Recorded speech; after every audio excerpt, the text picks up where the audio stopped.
जयंती मंगला काली भद्रकाली कपालिनी दुर्गा क्षमा शिवा धात्री स्वाहा सुधा नमस्तुते। प्रिय सज्जनों, आज की कथा में हम आपको महर्षि भृगु के आश्रम में ले चलते हैं।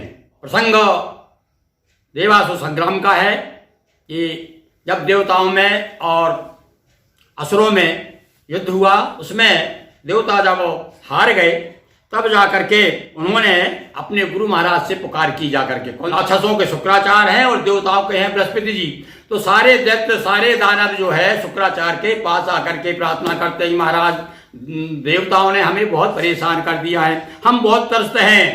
तो देवासुर संग्राम में गए असुर सब हार, और देवताओं की मार से असुर जो है व्याकुल हो गए, परेशान हो गए और हार गए। तब जाकर के उनकी शरण में आए, प्रार्थना करते हैं कि आप हमारी रक्षा कीजिए।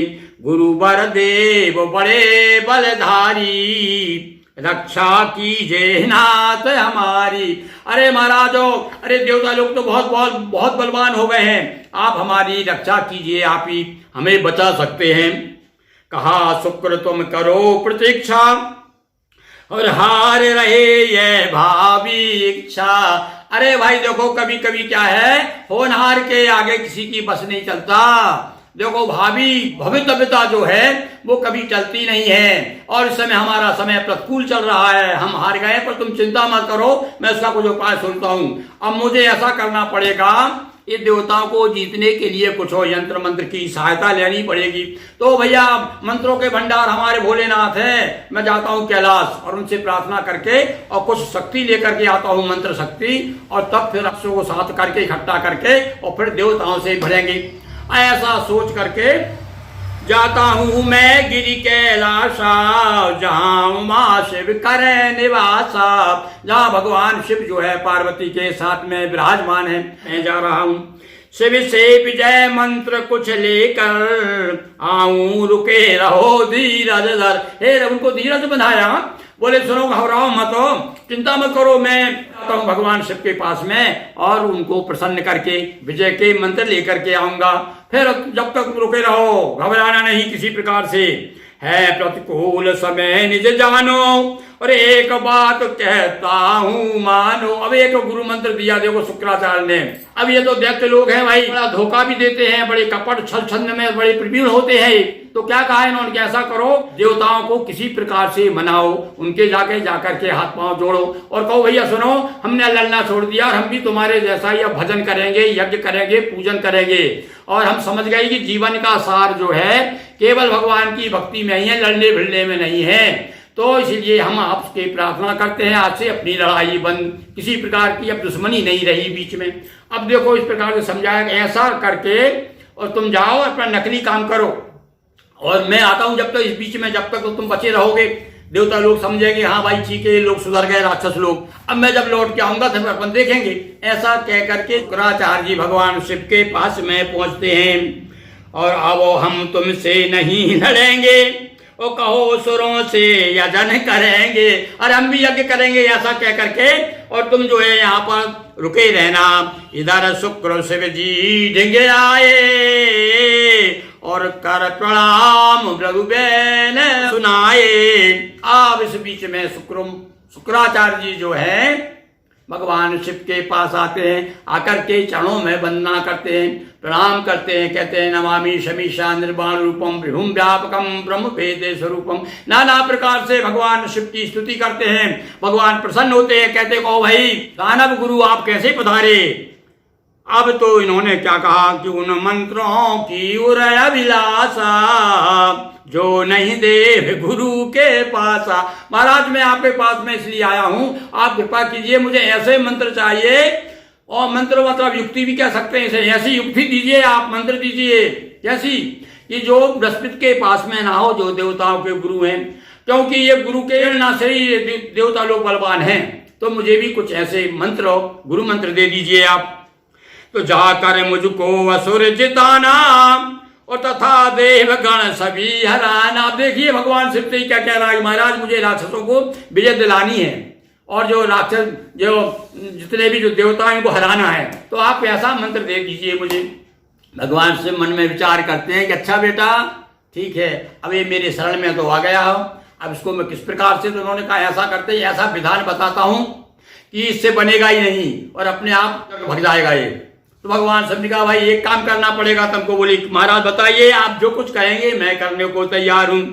तो भगवान शिव क्या कहते हैं कि वर्षों सहस्त्रों करो सिर नीचे और धुआं पिहो निज आंखें नीचे। 1000 वर्ष तक उल्टे लटको और उल्टे लटक के यानी औंधे रह करके और धुआं का पान करो केवल कुछ समय तक। 1000 साल तक तुमको तपस्या करना है। ऐसा यदि कर सको तो तुमको हम विजय का मंत्र दे देंगे। अब भगवान शिव ने जब ऐसा कहा, आओ भैया ये राक्षस लोग तो बड़े कठिन उन्होंने तपस्या की है, तैयार हो गया। तो भगवान शिव तो सोच रहे थे कि तो भाग जाएगा सुन करके, पर ये तो नहीं भागा। बोले हाँ महाराज आपने अच्छा बता दिया, अब मैं तपस्या करता हूँ। है कर सको, भगवान शिव कह रहे हैं है कर सको तभी है संभव और वरना पाना मंत्र असंभव। भैया मंत्र नहीं दूंगा मैं आपको, यदि ऐसा कर सको तो आपको मैं मंत्र दूंगा। शुक्राचार्य हुए तपलीना और ध्यान तपस्या मैं दे दीना। तो शुक्राचार्य ने कहा कौन सी बड़ी बात है मेरे लिए, महाराज आपने अच्छा बता दिया। हाँ तपस्या के बाद तो मुझे मिल जाएगा। हाँ बोले तेरी तपस्या पूरी हो जाएगी और मैंने जैसा बताया विधान वैसा यदि तू करेगा तो तुझे मैं मंत्र चाहता है वो दे दूंगा। असुरों का सारा नकलीपन और जान गए सभी देव। अब इधर देखिए, इधर तो ये तपस्या कर रहे हैं, अब ये राक्षस लोगों ने जो है अपना नकलीपन भाई कहा ना को गुरे अंत ना होए ने बाहू काल नैम झिमी रावण राहु। अंत में जब कोई पोल खुल जाती है ना, तो जैसे काल नैम और रावण राहु की जो पोल खुल गई थी, साधु बन के आया था और पोल खुल गई, ये तो भैया रावण राक्षस है।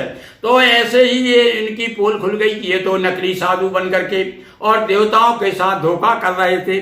अब तो जब पता चला देवता रहे ये तो सब झूठ माट का जो कह रहे हैं बड़े बगला भगत बने हुए हैं, तब तो देवताओं ने इनको मारना शुरू कर दिया।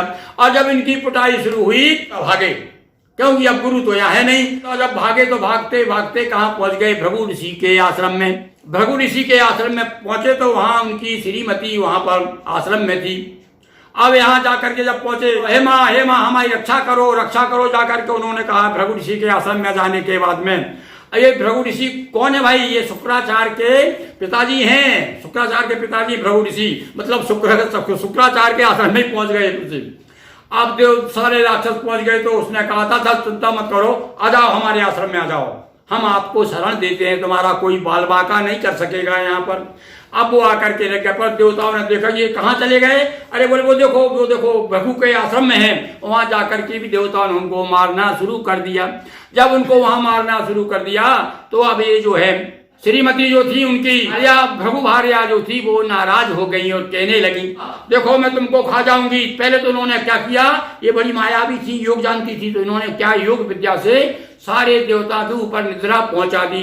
अधिकांश देवता जो है नींद में आने तंद्रा में आ गए और बैठे बैठे सोने लगे सब।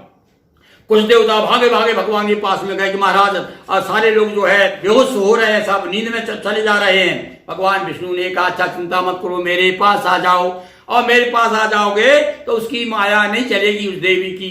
अब ये सारे लोग जो है सारे देवता भगवान विष्णु के पास आ जाते हैं। अब जब उसने देखा अरे भगवान विष्णु अच्छा तुम शरण दे रहे हो उन देवताओं को, मेरे आश्रम में आकर के उत्पात कर रहे हैं, मैं इनको नहीं छोड़ूंगी, मैं तुमको भी खा जाऊंगी साथ में। और बड़ा भयानक रूप धारण करके भृगु भार्या जो है उनकी तरफ झपटी।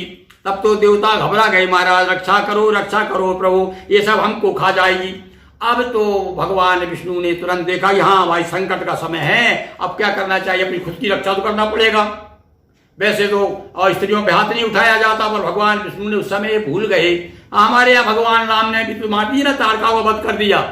जब देखा कि ये ज्यादा उत्पात कर रहे हैं, बस से बाहर की बात है, तब क्या किया जाए, तो भगवान विष्णु ने सुदर्शन चक्र उठा करके उसका सर काट दिया और इस प्रकार से देवताओं की रक्षा की। देव समूह विष्णु ढिंग आया और शुक्र मात तबवती ऋष खाया। बोली विष्णु सहित सब सुरगण करूं की समझूं भोजन। अरे तुम्हारा भोजन समझ के खा जाऊंगी। तो भगवान विष्णु ने जो है सुदर्शन चक्र उठाया और बड़ी भयंकर रूप बनाकर ग्रसने नीचे आनन फैला कर चला सुदर्शन विष्णु का और काट गिराया शीश।